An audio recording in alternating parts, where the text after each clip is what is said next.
Hello and welcome once again to Bread of Life, a daily devotional program which each week features a different area pastor.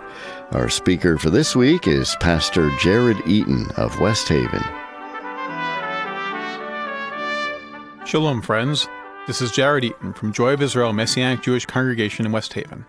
I'd like to welcome you back to this series on Jesus from a Jewish perspective, where we look at some familiar stories from the Gospels from a Jewish point of view and gain a new perspective and understanding of them. Today, I'd like to take a look at a familiar story of Jesus in the home of Mary and Martha.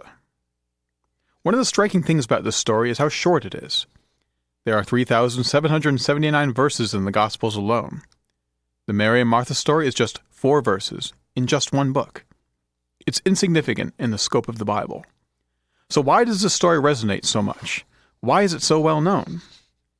Perhaps it's because this is one of the most relatable stories in the Bible. Have you ever heard the expression, there are 2 kinds of people in the world?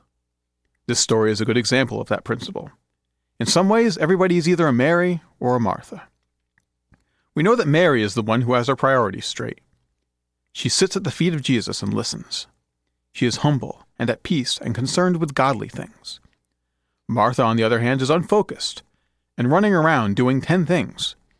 She can't sit still and talks instead of listening. She's indignant and anxious, and more concerned with fixing lunch than learning from the Messiah.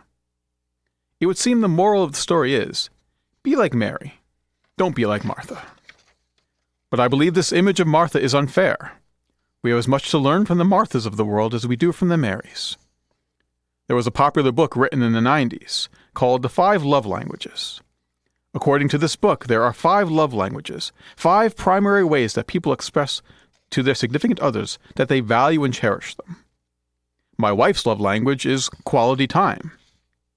She likes nothing better than to sit at the dinner table or lay in bed with me and just talk about our day and share our thoughts about the universe.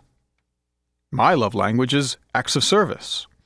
When we sit at the dinner table, I want to make everyone's meals and clear the table and wash the dishes. When we're lying in bed, I want to do the laundry and make sure the baby has his bottles ready for the night. For me, showing my wife that I love her means making sure she has a clean and orderly home to come back to, and that she and her children are taken care of. For her, she just wants to be with me. Does this sound familiar? What many people miss in the Mary and Martha story is that Martha is speaking her own love language to Jesus that's every bit as valid and meaningful as Mary's.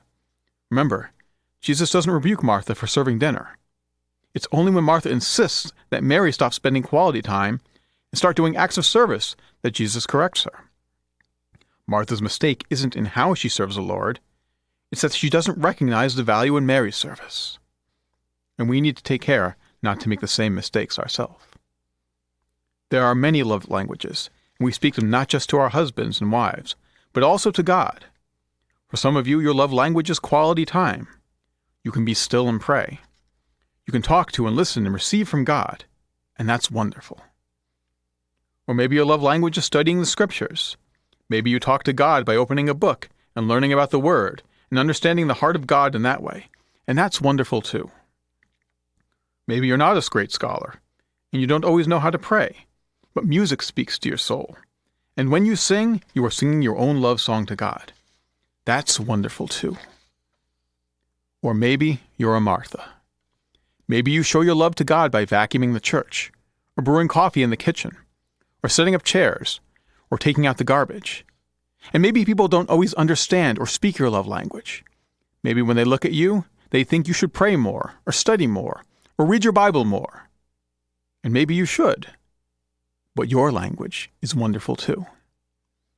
Every faith community needs both Marys and Marthas to thrive. When I read Luke 10, I always say that the reason Mary can sit comfortably and listen to Jesus on a full stomach is because Martha set up the chairs and is serving lunch. So my challenge for all of you today is, even if you don't speak every love language, try to learn to understand them all, to respect the beauty of them, and recognize that we need each other to speak all the love languages of God. Join me tomorrow to learn more about Jesus from a Jewish perspective, and to learn more about Messianic Judaism. Visit us on the web at cometojoy.org.